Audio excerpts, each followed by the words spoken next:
यहाँ पे कहा गया है if the quadratic equation 1 plus M square into X square plus 2 times of M C X plus C square minus A square, ये हमारे पास एक पूरी क्वाड्रेटिक इक्वेशन है, इसके रूट्स इक्वल हैं, तो प्रूव करना है कि सी स्क्वायर का रिलेशन इसके बराबर होना चाहिए।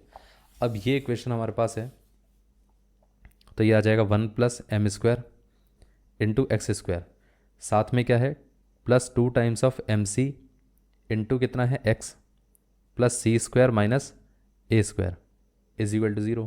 हमें प्रूफ क्या करना है, प्रूफ यह करना है टू प्रूफ, हमें प्रूफ करना है कि यहाँ पर सी स्क्वायर इज इक्वल टू कितना है ए स्क्वायर 1 प्लस एम स्क्वायर, ये है। इतना क्लियर है। उसने कहा है कि इसके रूट्स क्या हैं, इक्वल रहेंगे, ये पार्ट क्लियर है। अब आप देखिए कि यहाँ पर अगर हम देखें तो इस इक्वेशन के हिसाब से ए की वैल्यू कितनी है 1 प्लस एम स्क्वायर, बी कितना है 2 टाइम्स ऑफ एम सी, और सी कितना दे रखा है सी स्क्वायर माइनस ए स्क्वायर। अब एक काम करते हैं, इसको कैपिटल बी कैपिटल सी और कैपिटल ए ले लेते हैं। प्रॉब्लम यह है कि यहाँ पर हमारे पास सी और ए भी आ रहा है, इसलिए कन्फ्यूजन हो सकता है। अब डिस्क्रिमिनेंट हमें क्या निकालना है, वो आ जाएगा B square capital B square minus 4 capital A into capital C. Discriminant की वैल्यू क्या होगी, 0 के इक्वल रहेगी क्योंकि सारे रूट्स इक्वल हैं।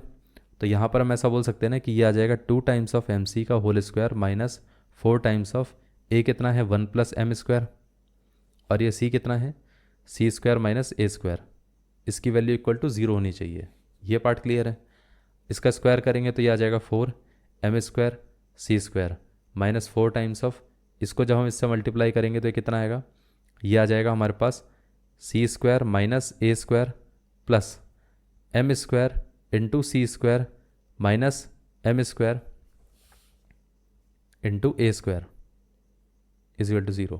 ये पार्ट क्लियर है।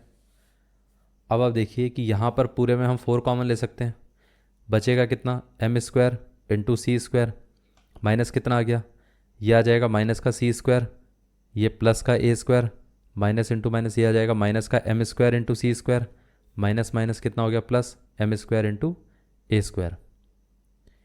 M square C square M square C square ये दोनों कैंसिल आउट हो जाएंगे, ये प्लस का है माइनस का है, बचेगा क्या हमारे पास सिर्फ और सिर्फ ये चीज़ बचेगी कि यहाँ पर हमारे पास एम स्क्वायर ए स्क्वायर, इस वाले पोर्शन को हमने इधर लिख दिया, इसके साथ साथ क्या रहेगा हमारे पास, ये रहेगा माइनस का C square plus A square is equal to 0। अब ये तो 4 है, ये तो 0 हो नहीं सकता है, तो ये वाला नंबर ही 0 के इक्वल होना चाहिए, एक्सप्रेशन 0 के इक्वल होना चाहिए। अगर ये 0 के इक्वल है तो इसका मतलब M square A square minus C square plus A square should be equal to 0। तो यहाँ से हम क्या कर सकते हैं, सी स्क्वायर को राइट साइड पर ले जाते हैं, तो ये कितना आ जाएगा M square into A square plus A square is equal to कितना आ गया सी स्क्वायर। इसको हम ऐसे लिख सकते हैं C square is equal to A square, इसमें से हमारे पास दोनों में से ए स्क्वायर कॉमन आ गया तो यहाँ पर बचेगा एम स्क्वायर, और यहाँ पर कुछ नहीं बचेगा तो यहाँ पर रहेगा 1। इतना क्लियर है।